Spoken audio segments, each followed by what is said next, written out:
Hey guys, it's Joe with East Carolina Beer and Brewing. Nick here. And today we're doing something a little bit different.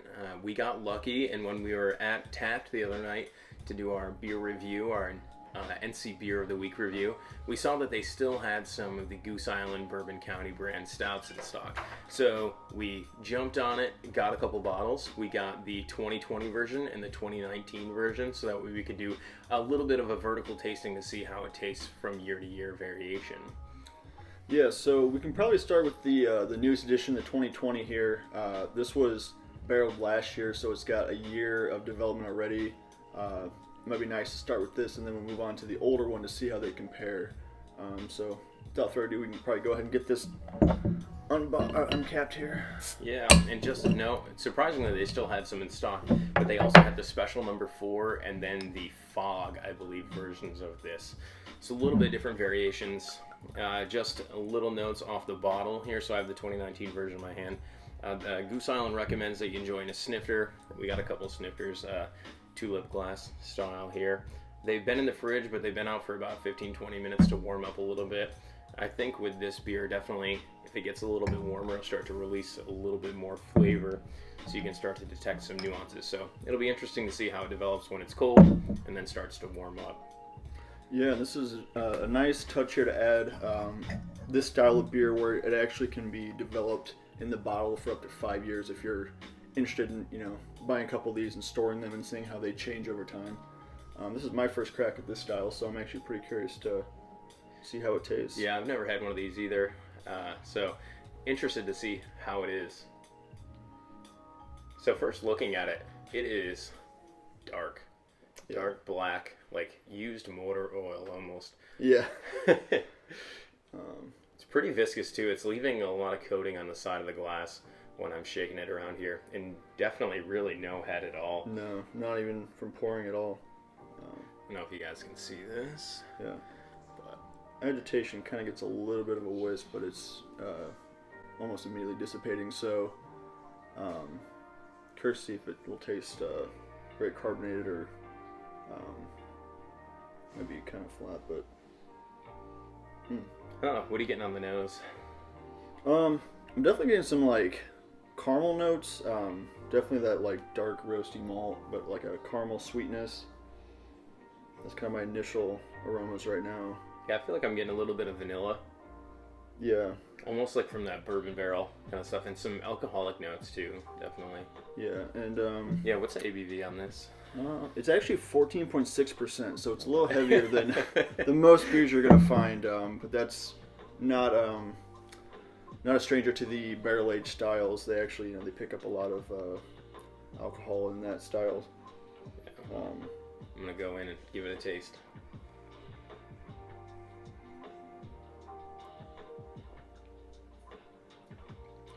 Oh wow. So first the mouthfeel is really smooth, right? Very viscous, just like looking at it in the glass and how it's, leaving ripples on the side of the glass. Yeah. It is very viscous, very smooth. Doesn't bite a lot though. Mm-mm. You can taste the alcohol, but not like a ton of alcoholic bite. The first thing that hits me flavor-wise is I get actually a good bit of chocolate. I don't know if you're getting that as well. Yeah, no, that was surprising because I didn't really get that on the aroma. Yeah, when I add to the mouthfeel, it's like almost a bit syrupy. It's a thicker, like full body where it kind of like coats for a second. It doesn't actually stick, but initially on the tongue, you can feel it kind of coat it very nicely. Yeah, the chocolate's there. And it's weird, yeah. It's almost like you said, syrupy. It's almost like a little alcoholic version of like Hershey's chocolate syrup to me. Like that's the first thing that I instantly think of with it. But then it's backed up by a little bit more complex notes on the finish. Like that vanilla we were talking about, that sweet, I think I need to try it a little bit more. Sweet molasses or sugar or something. Yeah, molasses is definitely something I would use for that. Yeah, I think on the retro nasal, I'm getting more of like a dark chocolate vibe, whereas initially it's a little sweeter, kind of a milk chocolate or a vanilla kind of white chocolate. As it finishes, it becomes a little more bitter, so I'm getting kind of that semi-sweet or that like dark chocolate vibe. But yeah, I definitely think it's very sweet on the initial hit the tongue when you're initially tasting it. Super sweet, but then as you swallow it, you start to get a little bit of that alcoholic warmth in your mouth and in your back part of your palate. But then, yeah, it definitely does chill out with the sweetness and start to get a little bit of bitterness. And then I get like almost toasted marshmallow flavors. Mm-hmm. Yeah.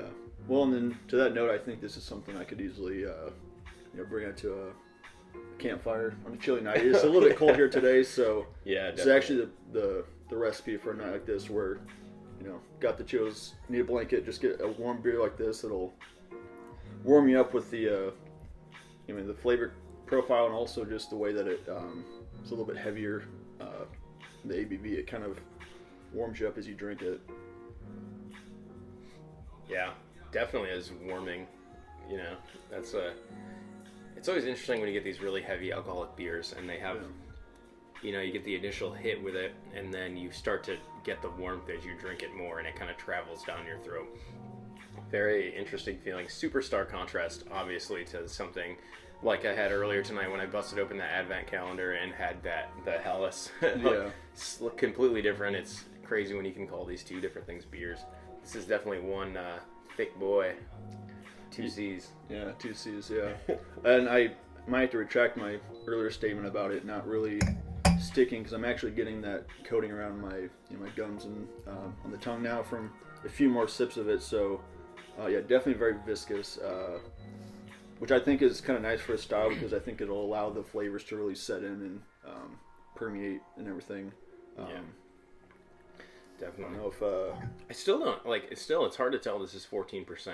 I think this sweetness really masks a lot of the alcohol flavor and a few more of the the in-depth tones. I think when you get that burnt sugar, that bourbon sweetness, bourbon smell almost, but not strong on the bourbon front for me. It's not like super biting bourbon. Yeah, because I don't wince when I drink it. Yeah. I'm a fan of bourbon, but it doesn't have that same effect. It's just it definitely has the qualities and the aroma just from being in the barrels. I think they pick up a lot of that flavor just from this is only a year, so I can't imagine what this one might be for 2 years. Granted, only 1 year in the barrel, but with that additional year to develop, it should be interesting to see how that one stacks up in flavor. Yeah, and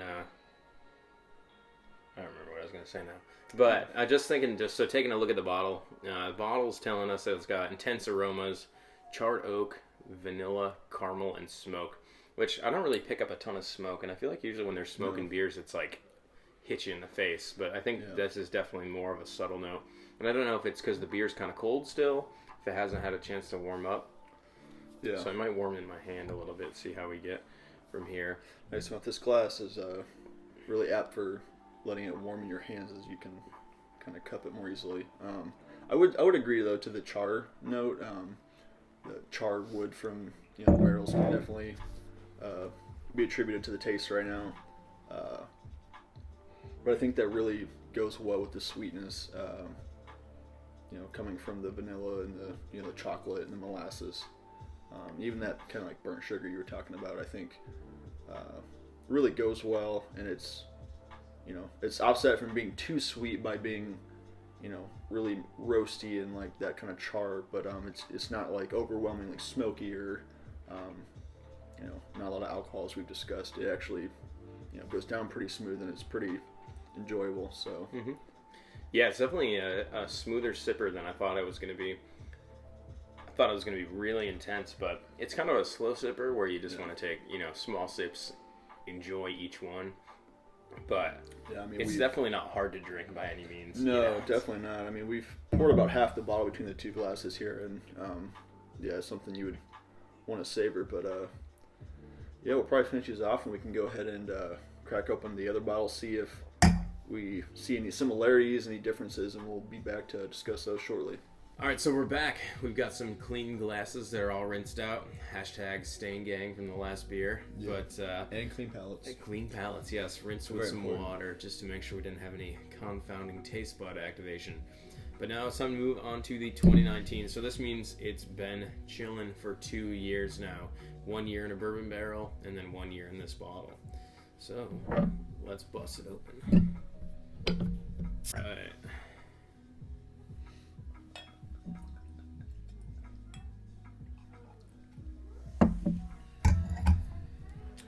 Well, biggest noticeable difference is that I'm seeing a lot more head retention just from the pour. Maybe you poured a little better. Yeah, I poured yours more aggressive. I think mine has some around still, the edges. Looks a touch more, touch darker, really. Just as far as the appearance, the color. I mean, it looks almost a little more opaque. Yeah, you can't see through any of this beer. When you look at it up to the light, you can't even see the edges, any light through them. But yeah, Nick's right. I mean, there is a bit more head, a bit more carbonation on this. Yeah. Mine has like a persistent ring around the edge. Yeah, I'm getting that too. I'm stirring as I'm going to see if I can kind of agitate some stuff. So maybe that'll actually produce a little more aroma. Let's see. Nose is pretty similar. I get from the first one, you know. So, maybe the biggest difference that I'm noticing is, in addition to the sweetness, is that I'm getting a bit of like a kind of a fruit scent here. I'm not sure if it's like a cherry or some kind of like pit fruit or a dark fruit. It's just it's kind of offsetting that vanilla, that chocolate that we were getting from the 2020 edition. And maybe totally, you know, just in my own head, but. Yeah, I don't think I get as much vanilla either. But yeah, I think I can see what you're saying now. It's definitely less of that toasted marshmallow smell, a little bit more of like more rich sweetness, you know. I still don't get a lot of chocolate on the nose, but I feel like I'm going to get it on the palate.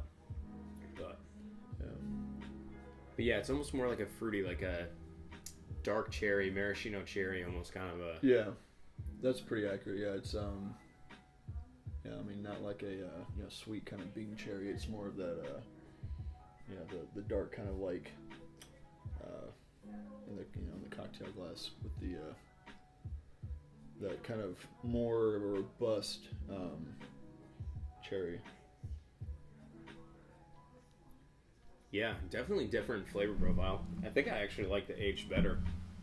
I wasn't sure if I was going to really be able to tell a huge difference between them, but this one, not as sweet. Like, the other one was super sweet. This one, it almost, I mean, based on the amount of foam and stuff, I don't know if it's a year-to-year production variance or if it's actually a product of the aging itself, but a little bit more carbonation, which I think plays well with the heaviness of the beer.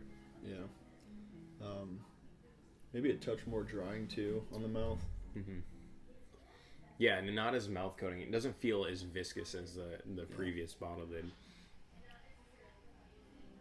This is going to be totally off the wall, but when that first pass over the tongue, it almost gives that sensation of, if you know the feeling of having a little bit of soot in your coffee, and you take that last swig out of the mug, and it kind of sends that wave of fine coffee grounds over. It's not like rough or sandpapery. It's just it's like a fine silt. It feels like this beer has like a lot of body, and it has like a it's not I guess totally filtered. It's got some body to it that actually it coats, but it doesn't stick. If that makes any sense. And definitely leaves a bit more of a dry finish.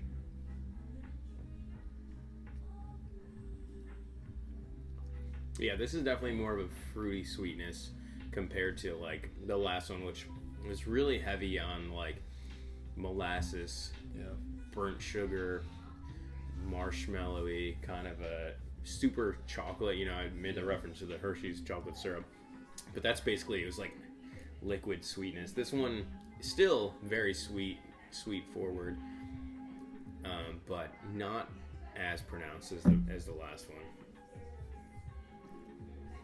Yeah, this one almost seems like it wants to be more of like a dessert liqueur, where it's it's playing with like sweet malt, a little bit of like vanilla, some nut, maybe some fruit, where they're all kind of creating this medley of flavors that don't allow it to be overly sweet, but it's definitely something. I think I'm preferring this one a little bit more. Just because it's the complexity of flavor I like a little bit more. Whereas the last one, like you said, it was just kind of a repeat of vanilla, some chocolate, rinse, repeat. Whereas this one I'm getting a little bit different each sip. If I really hone in, I can find a different characteristic as I take a new sip. Yeah, definitely more complex. The other one was just straight, like, in your face, sweet, strong, thick stout, and this one is definitely a little more refined, a little less viscous. It still clings to the sides of the glass when you give it a swirl, but definitely seems a little bit more thin, and the body feels a lot lighter, even though it's very heavy still. And also alcohol, still not a huge presence in this. Almost identical, surprisingly, So it goes to show, the age or the development in the bottle doesn't really change the ABV. Now, in comparison for the last one, if you remember, we noted that the, expected flavors and aromas include charred oak, vanilla, some caramel, and smoke. Which we got most of that, not really the smoke so much. But this one, the hint again of vanilla, some chocolate, burnt sugar, which was in the last beer, I think, more noticeable, and then toffee and dried fruit. So that lines up pretty well. I guess I'm not really getting so much of the toffee. No. I can agree with pretty much everything else on there, but it's interesting that this one actually notes the chocolate in the profile, because in this one I felt it was more prominent than in this one. So yeah, it's interesting that they have different flavor profiles as well, because it's the same line of beer and like pretty much the perfect beer for a vertical tasting like this. Something that's good. They even suggest up to 5 years of aging it. And that's perfect for getting a nice vertical flight from production year 5 back. And it's interesting that they would say that it has different flavor profiles on it, and I don't know if that's because those are the notes that you're expected to get after it's been aged an additional year, or is that just how it was when it came and went into the bottle. So that could be a process, I guess, of the barrels that they use for aging or a product, but I guess I'll have to look more and see what Goose Island says about that. Yeah, and in addition to that, I think this one may have benefited from being out of touch longer than this bottle, allowing it to come up to temperature a little bit. It actually, those nuances come out a little more. So maybe we should come back to this one in a bit as it's been sitting and see if we can't, pick up any similarities that, now that we're finding in this 2019 rendition. So, but overall, I think, definitely a difference between the two, and that year development in the bottle is showing. Oh yeah, definitely. Well, thanks for joining us for our first video tasting. Give us any feedback you have on it and anything you'd like to see in the future. We'll be posting this. It's going to be Wednesday when we post this now, so hopefully everybody likes it. And maybe go out, get a couple bottles, try vertical tasting for yourself, and see how it goes. I'm looking forward to finishing the rest of this bottle, though. Yeah, I'm here for it. All right, guys, thanks for tuning in. See you next time.